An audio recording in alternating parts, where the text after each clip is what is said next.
નમસ્તે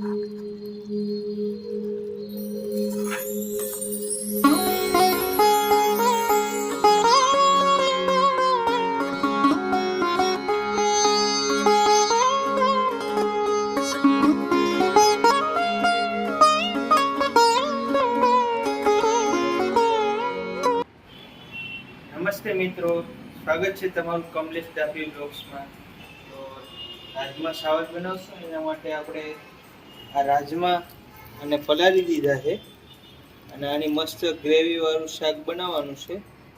અને અત્યારે સાંજના વાગ્યા છે 7 અને અમે છે અમદાવાદમાં. તો જોઈ લો અમદાવાદનો નજારો. અમદાવાદ નિકોલ, નવા નિકોલ.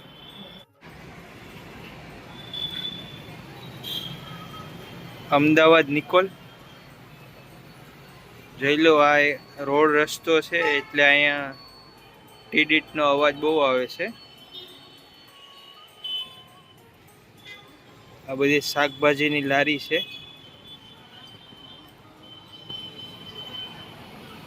અહીંયા બધી શાકભાજી મળી જાય.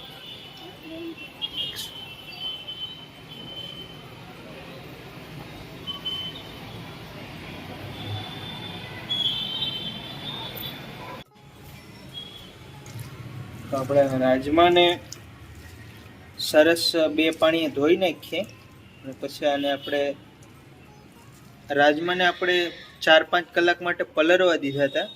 તમારે પણ આને 2-4 કલાક પલાળી દેવાના ગરમ પાણીમાં. મસ્ત પલળી જાય પછી બાફવા નાખી દઈએ.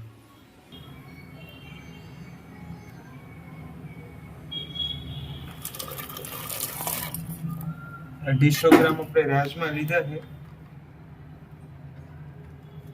એમાં આપણે 2 ચમચી મીઠું નાખી દેવું.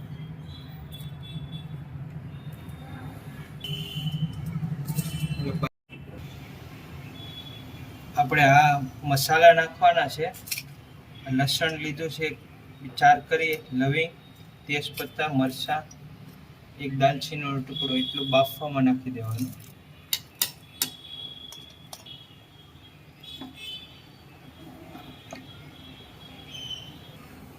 ઢક્કન લઈ દેવાનું.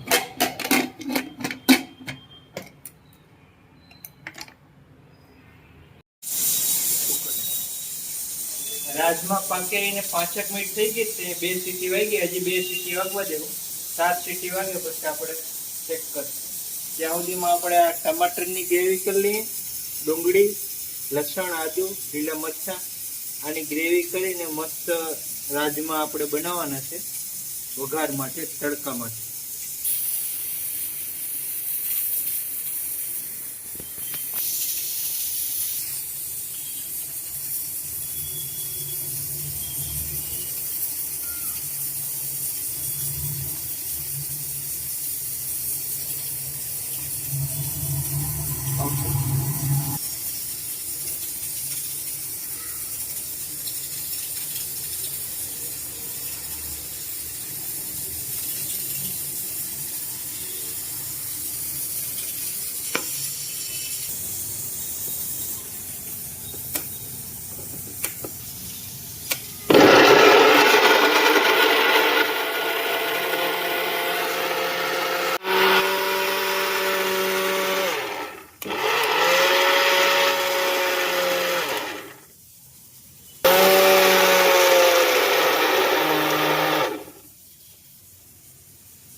ફૂલ નહીં ખાંડવાનું, આવી રીતે આખા પાખું ખાંડવાનું.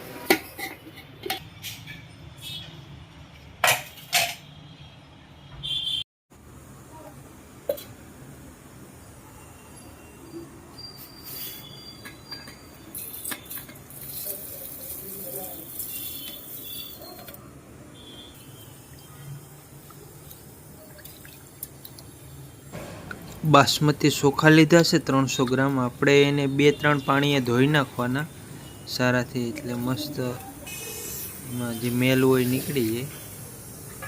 3 પાણીએ ધોઈ નાખવાના.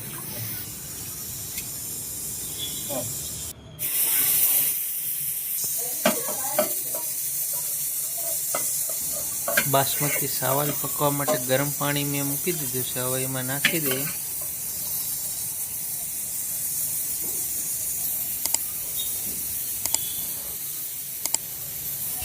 એક ચમચી નમક નાખી દે હું.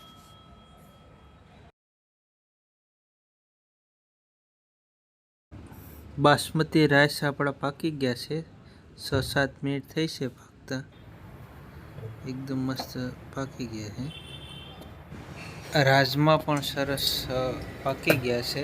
જો આપણે દબાઈ જાય છે. હવે આપણે વઘાર માટે જીરું નાખી દીધું છે. રાજમાનો વઘાર નાખી, લીલા મરચાં, તેજપત્તા, લીમડો મરચાં નાખી દીધા છે વઘાર માટે. મીડિયમ તેલમાં જ નાખી દેવાનું, બહુ તેલ ગરમ નહીં થાય. બાકી મસાલો બળી જાય. ડુંગળીની ગ્રેવી નાખી દઈએ. આમાં આપણે પાણી નહોતું નાખ્યું, નક્કી ડુંગળીની ગ્રેવી જ કરી. સેટ ડાર્ક થાય ક્યાં સુધી આપણે એને પકાવવા દેવું. લસણ કૂટું જો એ નાખી દઈએ. લસણ આદુની પેસ્ટ નાખી દઈએ. હિંગ નાખી દઈએ. હિંગથી શાકનો સ્વાદ વધી જાય. હિંગ નાખી દેવાનું. ટમેટાની ગ્રેવી નાખી દીધી છે.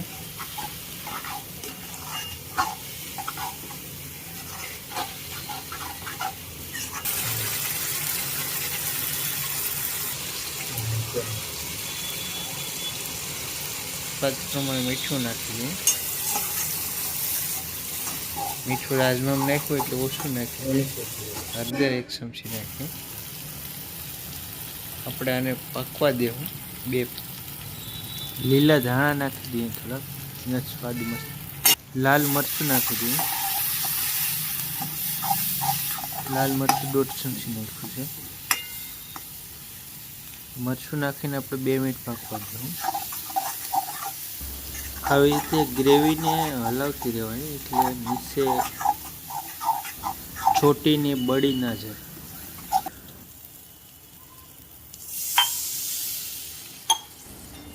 હવે મસાલા મરચું હળદર પાકી ગયું છે. હવે આપણે પાણી નાખી દઈએ. સેજ પાણી નાખી ગ્રેવીમાં રાજમા બાફેલા નાખી દઈએ છે. મિક્સ કરી અને ચમચાથી હલાવી નાખીએ.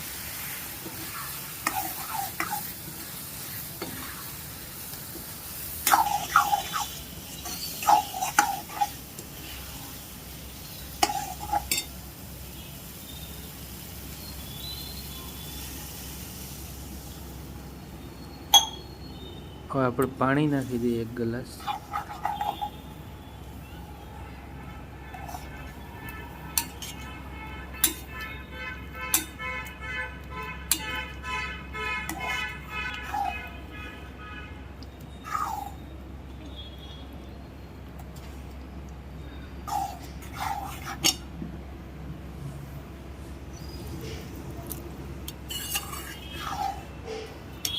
હવે આપણે એને ગેસ ઉપર 5 મિનિટ ગરમ થવા દઈશું. આપણા રાજમા અને ચાવલ તૈયાર થઈ ગયા છે. 1 કલાક જેવો ટાઈમ લાગ્યો છે. બધે આરામથી પકાવ્યું, ગ્રેવી બનાવી. જોઈએ હવે કેવું બન્યા છે. આમાં ગરમ મસાલો નાખી, ધાણા નાખી. પકી ગયા હે. ગરમ મસાલો નાખી દઈએ.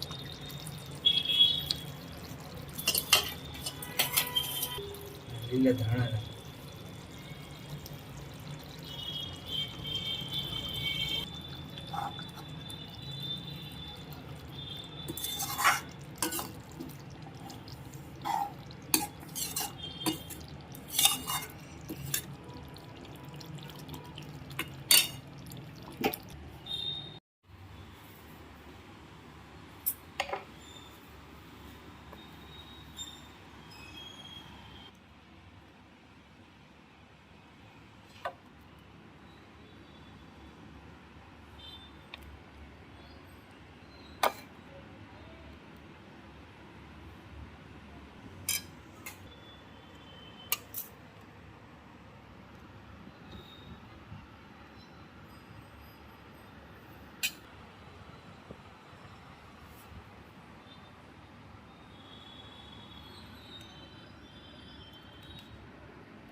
મિત્રો મને ભાવતા રાજમા ચાવલ તૈયાર થઈ ગયા છે. પપ્પાએ કેવા બનાવ્યા છે એ આપણે ટેસ્ટ કરીને હું તમને બતાવું.